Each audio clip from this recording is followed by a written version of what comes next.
vous présente 3 collectors sortis en cette fin d'année. Et tu vas faire un classement? À la fin, pourquoi pas. On commence avec le Dan Dadan, tome 20. Déjà je souligne que comme d'habitude, Crunchyroll nous en met plein les yeux avec ce coffret.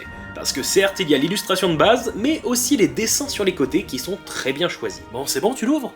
Oui, c'est bon, on y va. À l'intérieur, encore une belle illustration et un paquet de 5 cartes holographiques qui complètent la collection qu'on avait commencé sur l'autre collector. De toute façon, dès qu'il y a des cartes, t'es comblé. Alors certes, mais là les illus sont très sympas. On poursuit avec une paire de chaussettes au design aussi loufoque que les personnages de l'œuvre, qui iront très bien avec tes chaussons. Mais oui, carrément.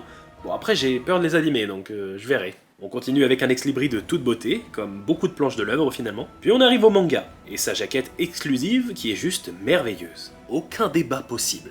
Toi et tes jaquettes. Excuse-moi d'être collectionneur en fait. Je dirais plus pigeon. Enfin bon, je trouve que c'est un très bon collector, même si 22 balles, ça pique un peu. De toute façon, quel que soit le prix, tu l'aurais acheté. Allez, on passe au suivant avec le tome 9 de Yamada-kun. Il est énorme, clairement.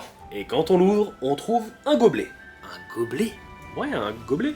Pour boire. Et il y a une paille aussi. Non, ok, c'est juste assez original. Il y a aussi un tapis de souris, et il est plutôt grand. Les objets, ils les ont piochés au pif ou quoi? Si tu réfléchis bien, c'est un manga qui parle de jeux vidéo, donc on n'est pas si éloigné. Il y a aussi une bague de téléphone aussi. Regardez comme elle est sympa. Et maintenant que tu le dis, c'est pas con. Et on arrive sur le manga avec une jaquette exclusive, encore une fois, magnifique. Et combien le collector? 25 €. C'est pas donné, mais il est bien rempli. Et assez original. Et on termine avec le dernier tome d'Oshinoko. Ouah, l'illustration elle est magnifique. Ouais, et je trouve le format très sympa. Et à l'intérieur, on y trouve rien du tout. De quoi? Non, je déconne. On soulève la petite scène cartonnée et on y découvre plein de belles choses. En commençant par 3 marque-pages à effet métallisé qui sont de toute beauté.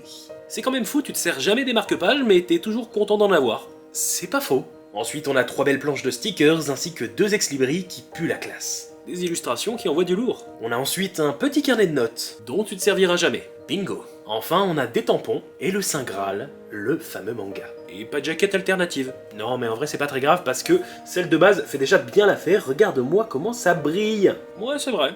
Mais du coup, cette mystérieuse scène là, ça sert à quoi? À poser le stand acrylique que je t'ai pas encore montré parce qu'en fait, je l'avais déjà déballé au préalable. Et voilà, je l'avais déjà monté, donc c'est plus simple de te le montrer déjà fait, mais il est juste magnifique. C'est une bonne manière de terminer la parution. Clairement. Après, c'est le plus cher des 3, 30 €.